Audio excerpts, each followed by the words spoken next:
శ్రీకాకుళం జిల్లా టెక్కలి ఎమ్మెల్సీ దువ్వాడ కుటుంబ వ్యవహారం మరోసారి రచ్చకెక్కింది. 2 ఏళ్లుగా కుటుంబంలో విభేదాల కారణంగా వేర్వేరుగా ఉంటున్నారు ఎమ్మెల్సీ దువ్వాడ దంపతులు.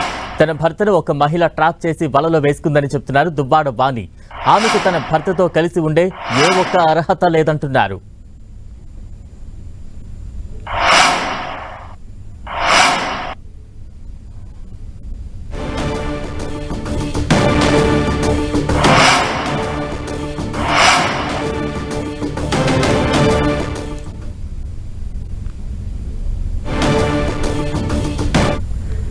ఎమ్మెల్సీ దువ్వాడ కుటుంబ కలహాలకు సంబంధించి మరింత అప్డేట్స్ అందించేందుకు బాలు సిద్ధంగా ఉన్నారు. బాలు, ఎమ్మెల్సీ దువ్వాడ శ్రీనివాస్ గారి కుటుంబ వివాదం మరోసారి రోడ్డెక్కింది. నిన్న వారి కూతుర్లు ఎవరైతే ఉన్నారో వారందరూ కూడా తమ తండ్రి తమకు కావాలంటూ కూడా తండ్రి వద్దకు వెళ్ళారు.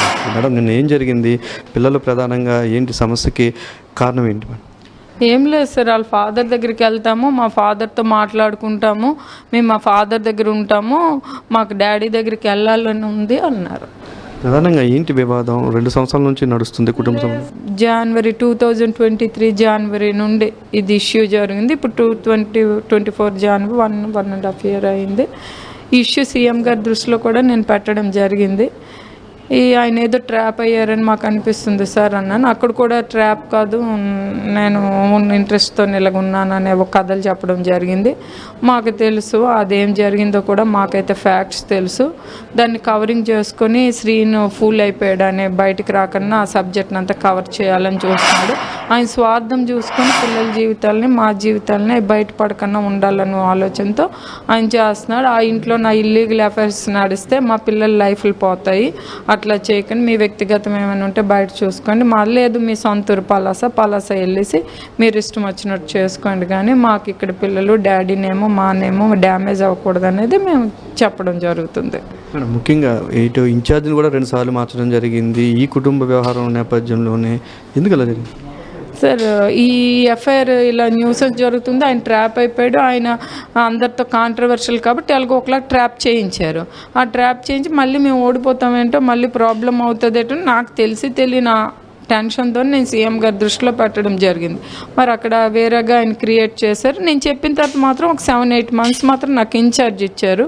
మళ్ళీ నేను చేయలేను, ఆయన చిన్నాడు మీద అయితే గట్టి ఫైట్ ఇవ్వగలరని అట్లా బిల్డప్ ఇచ్చుకొని ఏదో పెద్ద దీనిలాగా అతనైతే అన్నీ చేసిగలడని ఒక ఇక్కడ కామన్ పర్సన్కి పెట్టే గెలిచేసే పరిస్థితుంది. కానీ అది అతను అలా ఫోకస్ చేసుకొని ఆ రకంగా మళ్ళీ సెకండ్ టైం టికెట్ తెచ్చుకొని మళ్ళీ చేశాడు. మళ్ళీ అదేవిధిగా 35,000తో ఓడిపోయారు. ఇక్కడ 35,000తోనే ఎవరు ఓడరు, 10,000, 7,000, 8,000తో ఓడిపోయిన కాన్స్టిట్యున్సీ కళింగ 100% కళింగ కమ్యూనిటీ ఉన్న కాన్స్టిట్యున్సీ.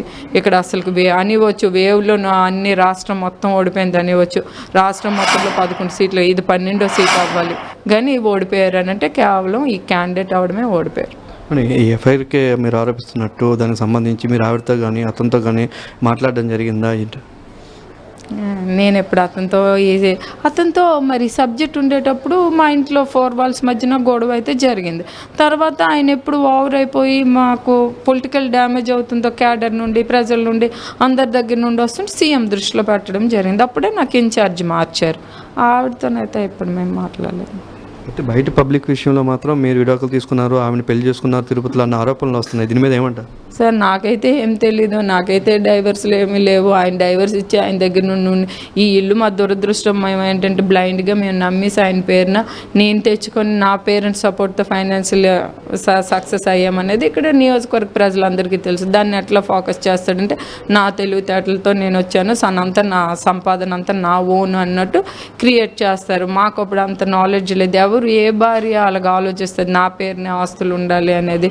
ఆయన పేరున ఆయన పలాస నుండి ఏం తెచ్చుకోలేదు, అంతా నా సపోర్టు నా పేరెంట్స్ ఫైనాన్షియల్ బ్యాక్గ్రౌండ్తో పొలిటికల్గా కానీ ఫైనాన్షియల్గా కానీ సక్సెస్ అయ్యాం. కానీ మాకు ఇలాంటివి ఉంటాయి అనేది నాకు ఐడియా లేదు.